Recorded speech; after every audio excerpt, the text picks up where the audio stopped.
General Motors is really screwed up big this time, and now they have to pay out millions of dollars to the owners of Chevy and GMC pickup trucks and SUVs. You see this front grille piece on this GMC truck, or this chrome front piece on this GMC truck?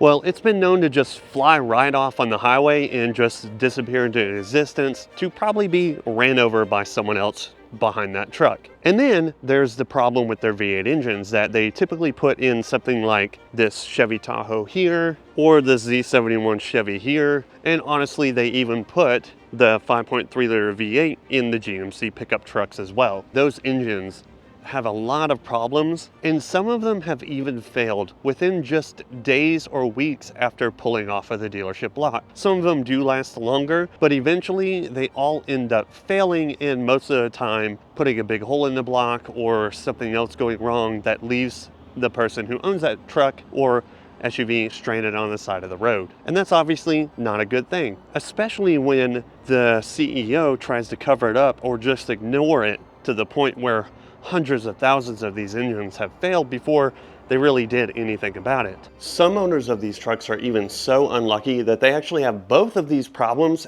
at the same time. I'm one of them. 2022 GMC AT4X, the baddest truck that GMC is supposed to make. It burns 3.5 quarts of oil in between oil changes. Also, had a recall on the grill. Mine flew off in Kansas during turkey season. I mean, I've been a GM guy for a long time. I've got a 2006 Chevy, 3/4 ton Duramax, got 267,000 on it. I drive it across the country today. Then tonight, I'm driving out the road. I'll show you a picture of my truck. 42,000 miles. Look at that. But this, I don't know. What are you doing, GMC? What are you guys building us now? Like, for the first time in a long time, I've thought about switching. These are just two of the most recent issues that are destroying the reliability of Chevy and GMC vehicles. And it's only the beginning. General Motors has some huge problems, and CEO Marry Barra has been ignoring them for years. This is not the first time that GM's had issues with some of their V8 engines, and it's also not the first time that GM CEO Marry Barra has ignored defects in their vehicles that lead to devastating consequences for the customers that buy them. GM is bracing for a major financial hit after another big recall. The carmaker's new CEO admits something went very wrong with the company's safety efforts. Just last week, several government agencies launched investigations into GM's handling of its ignition switch recall, a defect linked to 12 deaths. Yesterday, the company recalled an additional 1.5 million vehicles, part of an ongoing effort by GM to assure their customers that the company is moving quickly to address safety faults in the brand. GM and Marry Barra have a long history of just sweeping these problems under the rug and then apologizing when they become too big to ignore. So in this video, I'm going to expose everything wrong with GM vehicles over the past few years and show you how some of these owners are actually taking matters into their own hands to fix these issues before they even begin. General Motors is recalling nearly 600,000 vehicles due to a risk of engine failure. The company's saying that the V8 engines can fail without warning, raising the risk of a crash. Manufacturing defects in the connecting rod and crankshaft engine components can lead to engine damage. So this recall now includes the listed V8 engine models that you see here. After over 28,000 reported engine failures, GM is finally recalling their 6.2 liter V8 L87 engines that are in some of their trucks and SUVs. This new recall has to do with the rod bearings and a few other components in the bottom end of the engines. And GM did say that they have some sort of solution, and more on that later, because honestly, it's kind of a big mess. In a previous video, I talked about another recall that caused the lifters to fail in the top end of the engine. So despite all of these massive engine failures on the top end of some engines, now on the bottom end of others, GM still shows on their website, when you go look at the Chevy 1500, that it's rated as America's most dependable truck from J.D. Power and Associates. Is this some sort of insane joke? I feel like we're living in some sort of alternate reality where a truck can be total crap, but as long as you give J.D. Power enough money, these problems can be completely ignored and swept under the rug. I don't understand how a vehicle that has this many problems can be shouted from the rooftops as America's most dependable truck. It just doesn't make sense to me, and somewhere along the lines there's a huge problem in this. So I came out here to a GM dealership, and more specifically this one right here is GMC, and then after GMC we'll go to a Chevy dealership because there's a few things that I want to talk about when it comes to GM vehicles. GMC, Chevy, you know, those major brands that GM has, specifically those two. And for one, there's some good things that they have done. And not everything is V8 engine failures and recalls. They have done some good things. So I want to talk about what they're doing to fix this engine problem, and hopefully it doesn't happen in the future. A few other things and some vehicles that they got wrong, and then some other things that they are doing right. There's another vehicle with a V8 that I want to talk about over at Chevy that I think they perfected, and when you see this vehicle you'll understand why, because I'm a little confused how they can get this V8 engine perfect, but then some of the trucks and SUVs, they just total fail on that one. It's a little confusing. Let me show you. So as far as fixes for any of the trucks or SUVs with the V8 engines, it gets a little bit interesting because some customers are fine with the solution and other customers are just not very happy.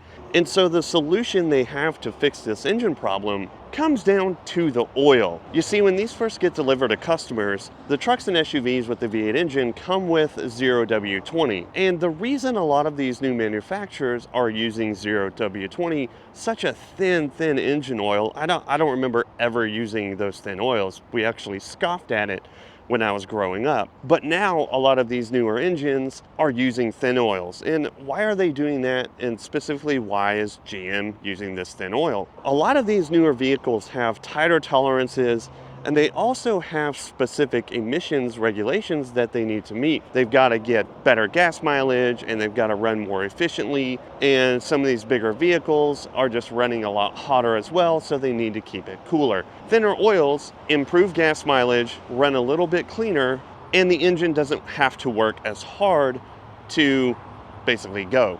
However, these gigantic trucks and massive SUVs have a huge problem in that they weigh a ton, and when your engine is pushing a ton of weight, it works really hard. Heat builds up, and when an engine starts to get hot, the oil gets thinner, and as the oil gets thinner, it just can't protect the engine as well. So using something like a 0W20 in a massive vehicle like this generates a lot of heat. The oil gets too thin, and that's where this failure is coming into play. A thin, hot oil just can't protect the engine. And so their solution is pretty interesting. Basically, GM is saying, bring your truck in, we'll check out the engine. If it has specific issues that they can see, they'll replace your engine and fix it. However, if your truck is having no issues and they don't see any scarring on anything on the internals of the engine, basically they'll tell you switch from a 0W20 to a 0W40. And so 0 is the weight of the oil, essentially, is in simple terms, when it's cold. And 40 on the second number, when the engine gets hot, the thicker on the hot side, the better protection when the engine is warm. Essentially, that's like a simplistic version of how oil weights work. So basically they're saying put 0W40 in these trucks, in these SUVs, and that should solve your problem. Now, I think you should go a little bit heavier on the cold side. I think you should do at least a 530, 540, just for that little bit of extra protection, especially in a hotter climate like we are here in Texas. It's hot, it's humid, and you need even that little bit of extra cold start protection. Because when you buy one of these GM vehicles with a 6.2 liter V8 engine, and it costs you $80,975, you want to protect your vehicle as much as you can, especially when the warranty runs out, and that's the problem that people are having. There's two issues they're having with this fix. One, some people think it's just a Band-Aid, and by the time the engine does fail with a thicker oil, it's out of warranty and you're out of pocket on the engine. Second reason is a little bit more interesting. As you can see in this article on CarBuzz, it says GM's V8 engine fix gives owners two bad choices, and there's actually a lawsuit on that now. And the big issue that people are saying, and the main reason in this lawsuit, is they're saying once the engine's fixed or they switch to that heavier weight oil, their fuel economy is not going to be what it was with that thinner oil. And that's 100% true. Another reason manufacturers are using thinner oils nowadays is the engine doesn't have to work as hard, so it can get you better fuel economy. With a thicker oil, your fuel economy is going to go down a little bit.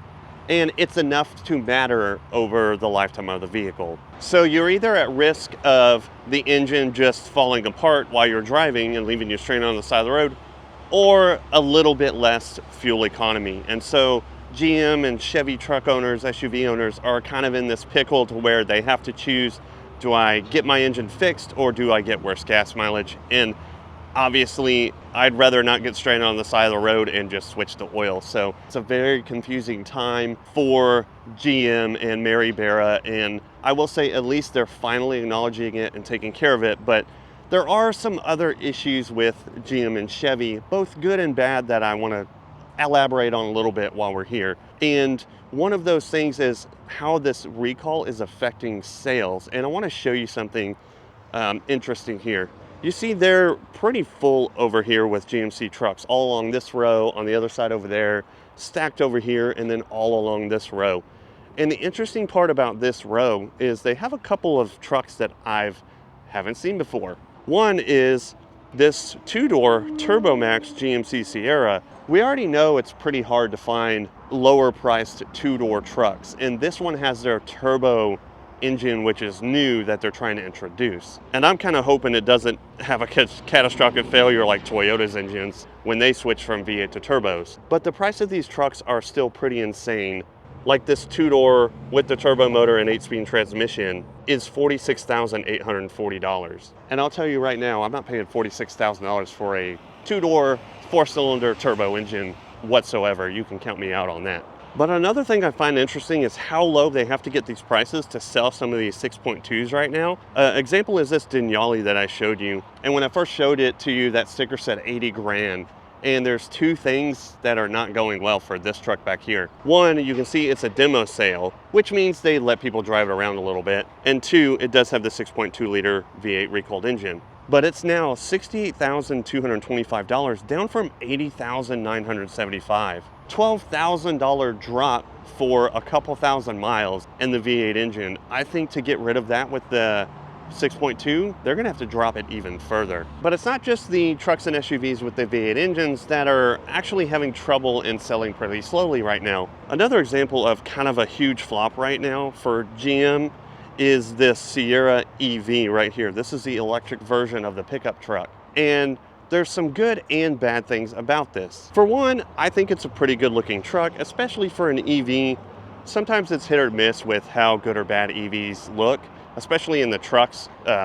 You look at the Cybertruck, obviously that thing is the ugliest truck to ever be made. But this looks pretty good. I think it's got a nice front end, it's a decent size, and they just did a good job with the design. However, this has one big, huge problem. And that's in the window sticker. Let me show you. It's a 2025 Sierra EV Denali Extended Range, which means it has the biggest battery you could possibly get. However, this price will blow your mind. It's $92,290. And I don't care how big of an EV enthusiast you are, at $92,000, there's so many other better vehicles, even EVs, that make more sense to buy. I think anyone who buys this is just kind of showing off that, hey, I got GM's newest EV. And beyond that, I don't see any other reason to buy it. It just doesn't make sense from a practical perspective. But right now, I don't think many EVs are that practical. And then of course you have this other GM kind of disaster, the Hummer EV. And I think they made a huge mistake with the Hummer EV because it is a really good looking vehicle, just like the truck. This is a very good design. I think they crushed it in this design. I like the crab walk feature. Everything about it is cool, except what's under this hood. It's an EV, and only a small amount of people are willing to pay $101,645 for an electric SUV. I think if GM really wanted this Hummer to be successful, they should have had a V8 option or even a really cool diesel option like they do in their trucks, and then lowered the price about $20,000 depending on the engine option. I think if they would have put a V8 or even a turbo diesel engine, these would have been flying off the shelves. because this would also be rare because there's not many SUVs that have good diesel engines. But not everything has been like a huge failure for GM and Chevy. And I want to go down to Chevy and show you something I find really interesting and something that Chevy did completely right and crushed it. All right, as you can see, I made it here to a Chevy dealership, and that's because there's a couple things here I want to talk about that Chevy has actually gotten right with one of their vehicles, and then another vehicle that I think that they've also got wrong. And this is not Marry Barra's fault, or maybe it is. I don't know who was responsible for the abomination that I'm going to show you here in a second, but I think it could have been better than what it is. But let me show you the good thing first. Let me show you what they got right. And that is the new Corvette. When this first came out, everyone was a little bit kind of iffy about it. Everyone knew that it looked good. I mean, if you look at it, it is a fantastic looking car. The new Corvette looks very Corvette, especially from the front. And when you go to the back, it's a little bit of like a half Corvette, half Camaro, depending on the body line here, and the taillights are very more Camaro than Corvette, I would say. But I think they got it right, and one of the big things that they got right, and the reasons I'm showing you this, is underneath this window right here. The V8 engine that they have in this new Corvette is incredible. I believe flat plane crank sounds amazing, more like an exotic than an American sports car, in my opinion. I didn't think that at first, but the longer it's come out, the more I hear it, the more people put aftermarket exhausts, and it just sounds more like an American Ferrari. Chevy actually got this engine right. And what I'm confused about with when it comes to this new V8 engine is how can a company that gets an engine so right with the Corvette get it so wrong with a V8 engine that they've had and been running in their vehicles, their trucks and SUVs, for decades. So I'm just a little bit confused, and I understand it's a different type of engine, and I'm sure there's a team running, well, what I mean is, I'm sure there's a different team that built the Corvette and built the Corvette motor than the team that put the 6.2 in the trucks. I mean, they're completely different teams. So why not have the team that built this amazing Corvette with the V8, why don't they build a new V8 engine for GM? I think we should get the Corvette team, specifically the Corvette engine team, to just build the truck engines from now on. Maybe they would be much better. But obviously at Chevy, I said I would talk about something that really bothers me, something that I think was a complete flop for GM. And if they would have done this vehicle different, they could have doubled their sales of this specific vehicle. All right, I had to go to the front of the dealership because they actually didn't have a Corvette for sale, and the blue one that I showed you was in the shop waiting for some service work to be done. I don't know what needs to be done, but probably nothing with the V8. But I want to show you that abomination of a Chevy that I was talking about. But before I show you that kind of cluster fork of a vehicle, I saw these two Silverado two-doors here that look more like base models. And I'm interested to see, these also have the TurboMax engine. And so I'm curious to see how the price of a Chevy with the TurboMax two-door compares to the price of that GMC, which obviously is always fancier version of a Chevy. Again, 25, four-wheel drive. This is four-wheel drive, that's interesting, with the TurboMax turbo engine, and it's $42,795. It's actually really close to what the price of that GMC was, and I hope they have some sort of discount off MSRP because,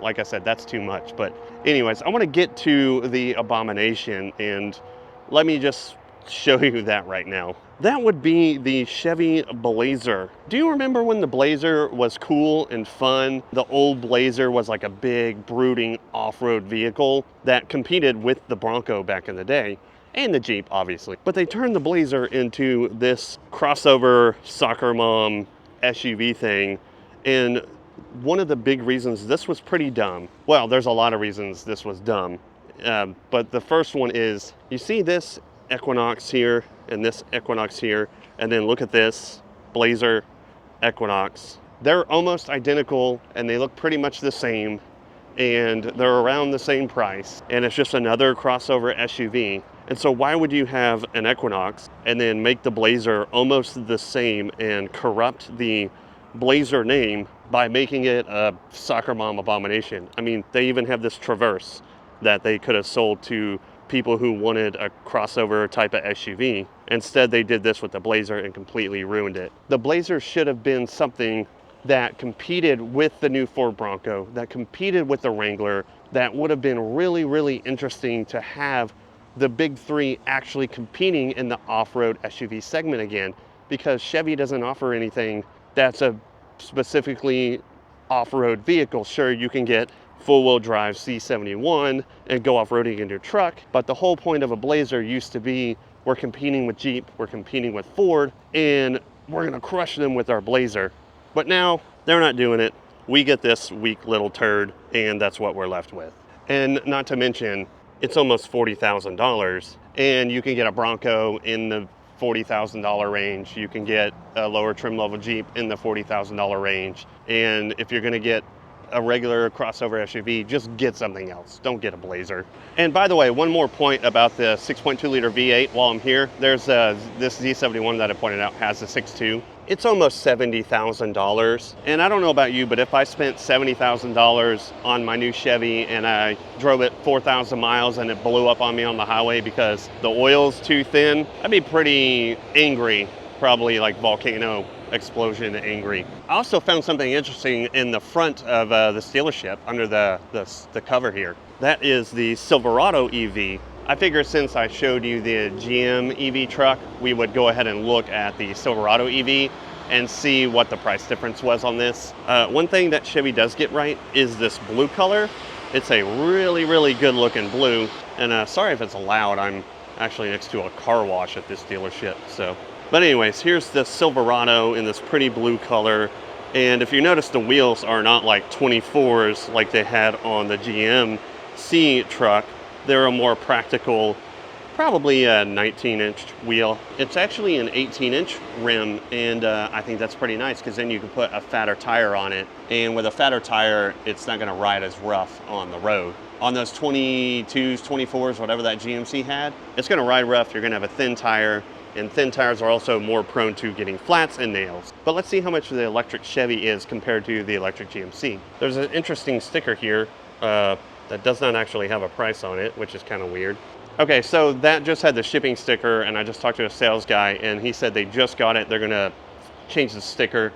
They also have a white one here, but he did say that blue one over there was probably around 72. So $20,000 less than the GMC version of their electric truck that you can see right here. While 72 is obviously still really expensive, if you're wanting an electric truck and you want to save 20 grand, you can probably get the Chevy. And I'm guarantee you that they probably have some sort of incentives to where you can get several $1,000s off. Most dealerships are doing that right now.